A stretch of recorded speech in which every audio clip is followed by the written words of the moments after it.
All right, let's look at locally linear systems. So these are systems of first-order differential equations, which are not linear necessarily.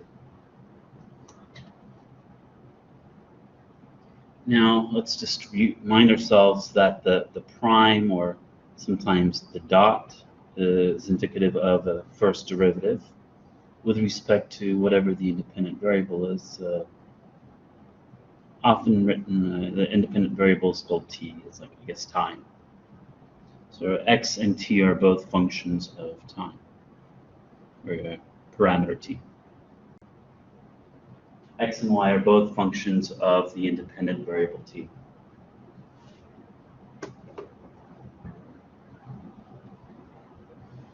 All right, so as an example of such a system, maybe this is definitely not linear because you're multiplying x's and y's together. And so what do we mean by locally linear? Well, locally near an equilibrium point, first of all. So we have to find, we're going to first find equilibrium points of the system. So that is to say, we want to know at which positions x prime and y prime are simultaneously zero. That is to say, we want to know when f is 0 and when g is 0. So for our example over here, we would first find equilibrium points. We simply, by definition, x dot, y dot, those are 0. So here we would have to do some cases, I suppose. So for the first equation, the cases are x is equal to -2 by equation 1, or by equation 1, x equals y. So let's follow through with the first case where x equals -2, looking at the second equation. So according to the second equation,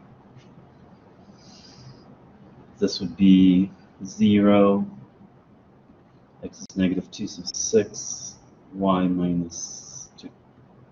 So this is only 0 if y is 2. So we have an equilibrium point where x is -2 and y is 2. Now, on the other hand, if y is equal to x, looking at the second equation, let's just replace y with x to see the resulting thing. So here we see that either x is 0, in which case y has to be 0 as well, because remember, y equals x, or x is 4, in which case y is 4. So this gives us 2 more equilibrium points. So once you find your equilibrium points, we want to classify kind of points there are. Oh, yeah, so I mean, let's just remind ourselves what we mean by locally linear. Well, we could use Taylor expansion to show what's going on, but let's do that. So let's expand x and y. Let's expand f and g at x, y around the equilibrium points. Using Taylor expansion, so you'd have that the function is at the equilibrium. The functions are at the equilibrium point. Let's just call the equilibrium points x naught, y naught. And then you would have your first order derivatives of f and g. And then plus you would have some remainder stuff. Right, so that's we have first order Taylor polynomials for f and g, and this is the remainder.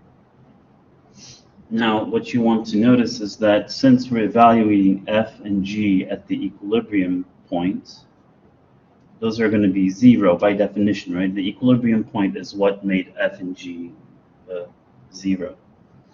So that's going to be 0, and that's going to be 0.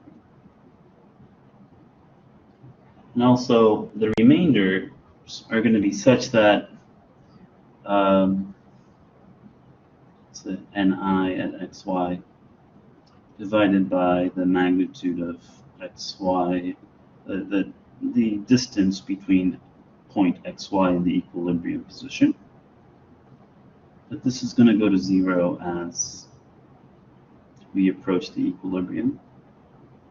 So that's a way of saying that this column is small. So what we have is that f and g are approximately, right,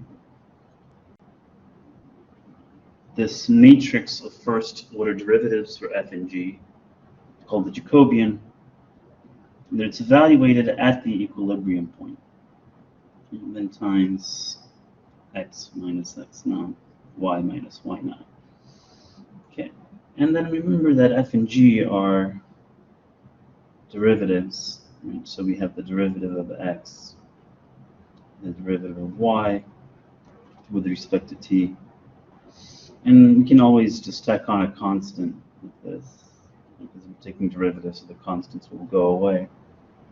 So we see that we have this derivative is equal to, approximately equal to a matrix of numbers, right? Because we're evaluating these at the equilibrium point. So this would be a matrix of constants times this column. So you see that that would be linear, right? We have a linearization of the system. And now it turns out that it's sufficient to have a locally linear system near an equilibrium. It's sufficient that f and g are twice differentiable. So like not only do these guys exist, but the second order derivatives exist as well. And that all these derivatives are continuous. So f and g have to be C2. That is to say, the derivatives up to the second order exist, and those derivatives are continuous. And that's enough to guarantee that we have a locally linear system. Now, it's important, so why locally linear? Why is that a thing? Well, because then at equilibrium points, we already have linear systems, and we know how to, we've learned how to classify those equilibrium points as nodes, spirals, stable, unstable, asymptotically stable, and so on, saddle. So we can also do this for the equilibrium points of a locally linear system. Okay. And it's the same thing. We're going to have essentially x prime, y prime is equal to a matrix of constants times xy. This matrix A is exactly this Jacobian matrix, right? So maybe we can write it as, so this is the linearization of the system. The Jacobian matrix of f and g evaluated at the equilibrium point times, but we just care about this matrix, and we know that depending on the nature of the eigenvalues, we have, a node, center, saddle, and then questions of stability are also answered by looking at the eigenvalues of that matrix. So the second part to such problems that you're going to be asked to do is to find the eigenvalues of this Jacobian matrix at your equilibrium point. And you might have multiple equilibrium points. So you might have to, like, at each equilibrium point, you try to classify each equilibrium point. So we're going to find the eigenvalues in order to classify the equilibrium points. Maybe even sketch some trajectories, maybe when we get to population dynamics. And we'll see, depending on the eigenvalues, we want to probably review the cases, right? Okay. Well, might as well show you now. And this is all, I believe, from Dr. Dubkovsky's 2420 course notes. It was easy just to take a snapshot of this. Right. So we can have all, in previous parts we had linear system, right? we had a type, of equilibrium, so node or saddle, spiral, center, and then the stability type. So here we have the same thing for the locally nonlinear, and it's always based on the roots or the eigenvalues of the characteristic equation of your Jacobian, your matrix, your Jacobian matrix. So when we do examples, we'll be looking at this chart. All right, so let's continue with this example. Right, we found 3 equilibrium points. Okay, so now we have to write down the linearization, or just find the Jacobian matrix for these 3 equilibrium points. Let's start with, say, 0, 0. Let's see what happens. Okay, so here's our Jacobian matrix. So we have F and G. So we have to differentiate F with respect to X and then Y. Differentiate G with respect to X and Y. And then we're going to evaluate this at the equilibrium points. So in our case, I guess 0, 0. Yeah, it's fine. All right, so differentiate F with respect to X. So that's okay.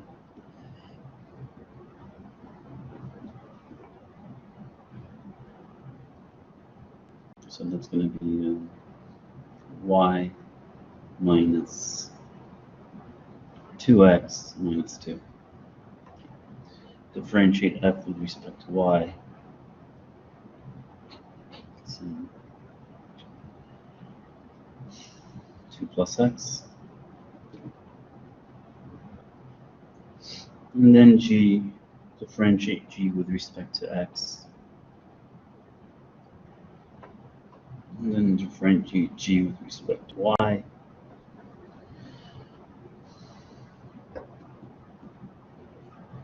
And then we're going to evaluate this specifically at our equilibrium point that we picked here, the origin.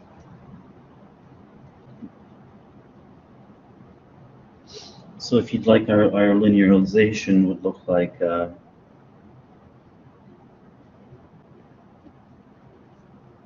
that's approximately how our system of differential equations behave like near the equilibrium.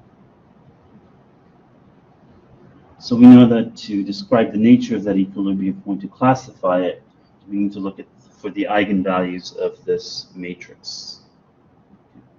So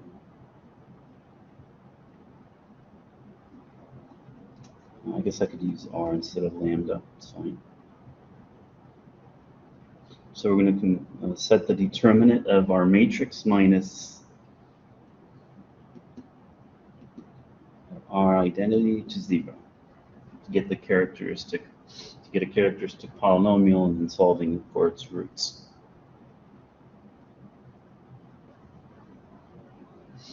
But we see that the roots are going to be 16, 17, 4 times 17, yeah, 40, and 28 to 68.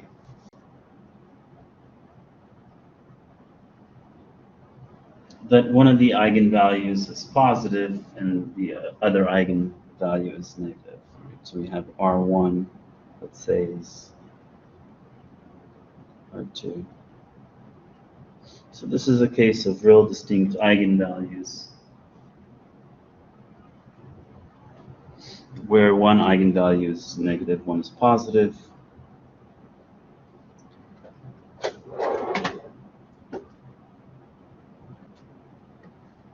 Okay. Looking at our chart to help us remind us that that means that at the origin we have a saddle, and saddles are considered unstable, yeah, because you veer away from them. So at the origin, well, we'll see. Okay. So 0, 0, it's a saddle and it's considered unstable. Okay. So then we repeat the process, but this time let's say we look at 4, 4. That So part B, we're going to look at the equilibrium point 4,4. Now we already computed our Jacobian here, so all we have to do is evaluate it at 4,4.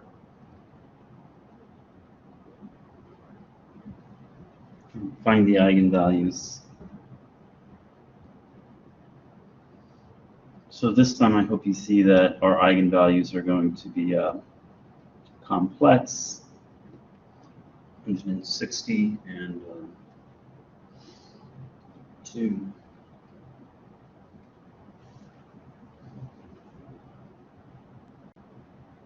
192.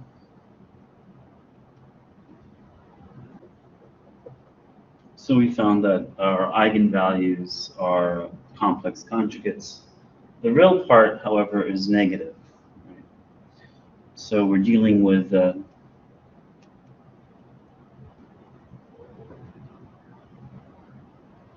this case. So we're going to have a spiral, and it's asymptotically stable because of the negative real part.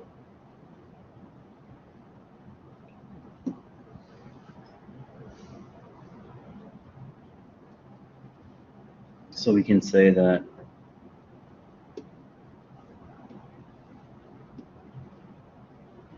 so 4,4 is a spiral, and it's stable.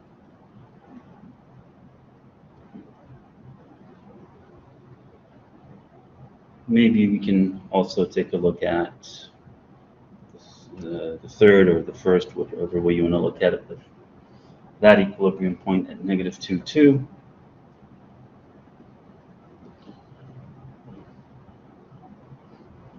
Let's write down our Jacobian matrix there. So we see that our eigenvalues are 4 and 6.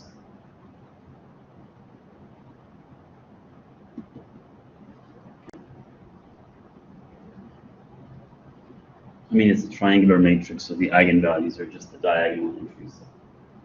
Okay. So this is the case that we have two real distinct roots, but they're both positive, so we're going to have a node that's unstable.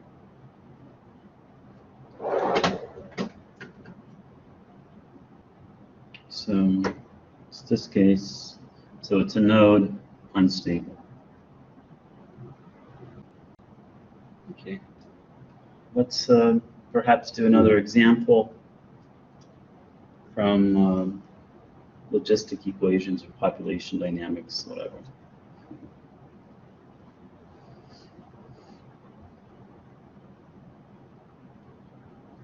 So this is, I believe, the competing species model. I guess maybe we can, so X refers to the number of an animal, Y refers to population size or number of animals. And I don't know which one is the competing species. So let's see if they can live together or one of these species will win out. Okay, so first,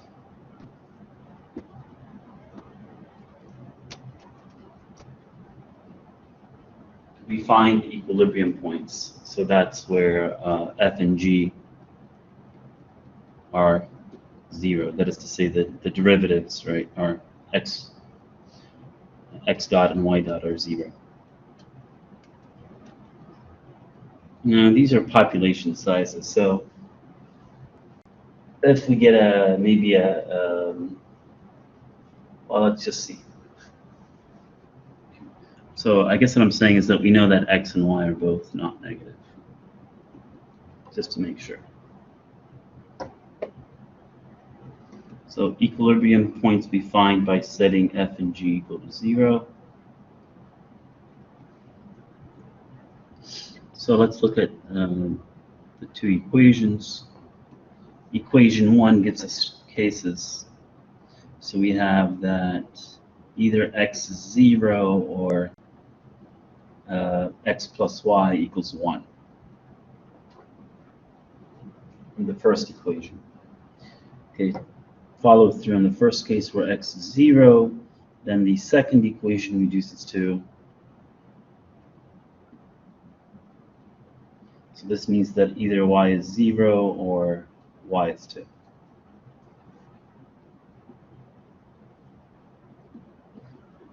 Okay, so we have an equilibrium point at the origin and another one on the y-axis. Now let's suppose that x plus y equals 1, so we can replace y with 1 minus x, and then substitute in into the second equation. So we get that either x is 1, in which case, according to this, y would be 0. So we have a third equilibrium point, but this time on the x-axis. Now, we see that it's also possible that x equals a half, to make that second factor 0, in which case y would also be a half. So we have a fourth equilibrium point. Notice that both x and y, which represent population sizes, are positive, right? So that means there's some species x and species y that they are alive, as opposed to the other equilibrium points, where at least one of the species is dead or extinct. At the origin, both species are extinct. Here, species x is extinct. Here, species y is extinct. Now let's try to, we want to kind of classify what happens there, and then maybe garnish that in the language of populations and population dynamics. But here's the phase portrait, and we're only looking where x and y are not negative. We have some equilibrium points at the origin, at half-half, and 0, 2, and 1, 0.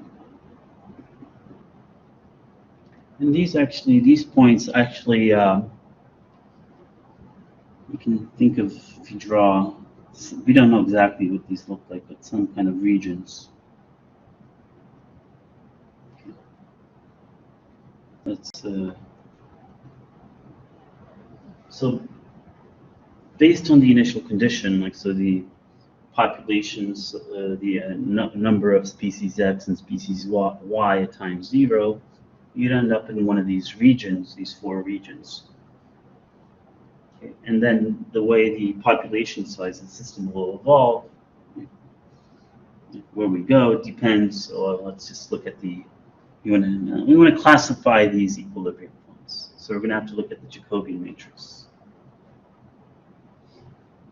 Okay, so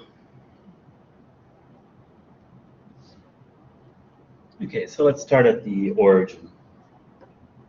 So equilibrium point at the origin. Evaluating our Jacobian there. We see that the eigenvalues, again, this is a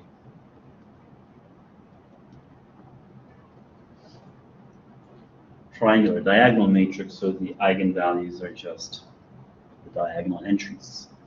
So we have 2 negative eigenvalues, meaning that at the origin we're going to have a node, and we'd be moving towards the origin as the system evolves in time. So it's stable asymptotically. Okay.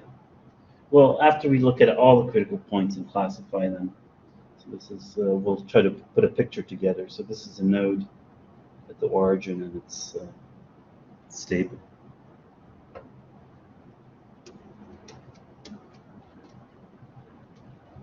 And we're asymptotically stable. Okay. Let's look at the Jacobian at, let's say, the equilibrium point on the y-axis. So Jacobian there. Okay, well, never mind. I just made a silly mistake here. So at the origin, the eigenvalues are 1 and 2. They're positive. So it's a node and it's unstable. Both eigenvalues are positive real numbers. So unstable node. Now at the at 0, 2, we're going to have eigenvalues -1 and -2. So these are distinct real negative eigenvalues. So we're going to get a node, and it's asymptotically stable. All right, let's just move over here, and let's look at the equilibrium point on the x-axis. Let's write down the Jacobian evaluated there.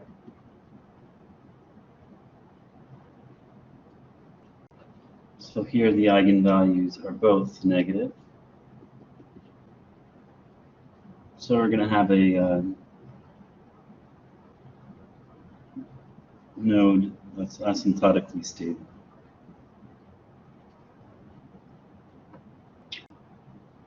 So finally, we're going to look at the equilibrium point where both population sizes are positive.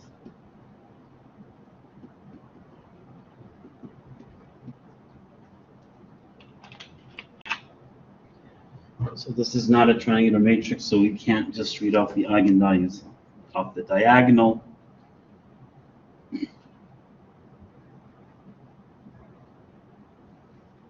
So we see that one eigenvalue is going to be negative,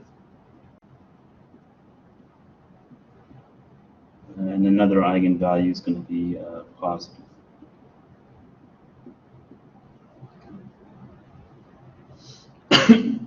So we know that we at half we have a saddle, and that's considered inherently unstable. Okay. Now let's try to see what this means, I guess, for species or competing species. So imagine you start off, let's zoom in, okay, and we said that this was a node unstable. This was a node stable, asymptotically at least.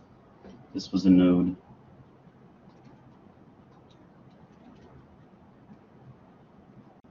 stable. And this was a saddle, right? Okay. So depending on what the initial population sizes are, the system will evolve differently. So imagine you start somewhere over here. So that might be like where there are more species Y than species X. But notice that we move away from unstable nodes, and we kind of go towards the saddle initially, and then of course by the nature of the saddle we veer away, and where we veer away? Well, towards the stable node, right? It's like a sink. So you would go that way. So again, depending on where you start. Okay. Now, if you start in this region, maybe over here, once again, you move away from the unstable node, you brush by the saddle, but then you would be attracted towards the stable node. Okay. Likewise over here, you're attracted initially towards the saddle, but then you veer away and then go towards the stable node. So this idea is that these species really can't coexist, right?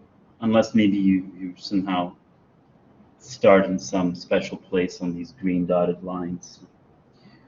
But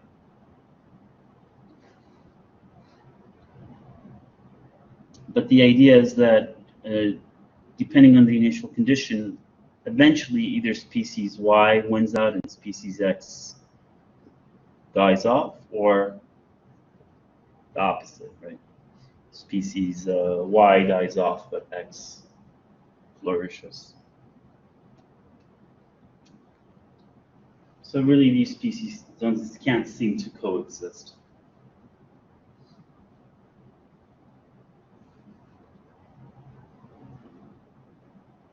The only exception might be some weird points along these kind of dashed lines where you just happen to go towards the equilibrium. But if you perturbed a bit according to this model, one species dies off.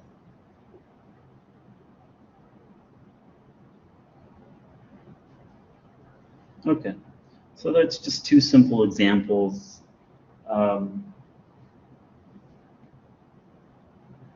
To review, we have a system of two first-order equations, not necessarily linear, but assuming that f and g here are twice differentiable and those derivatives are continuous, we're guaranteed that near equilibrium point we have something that's locally linear. And so we find equilibrium points first, compute the derivatives of f and g to get a Jacobian matrix,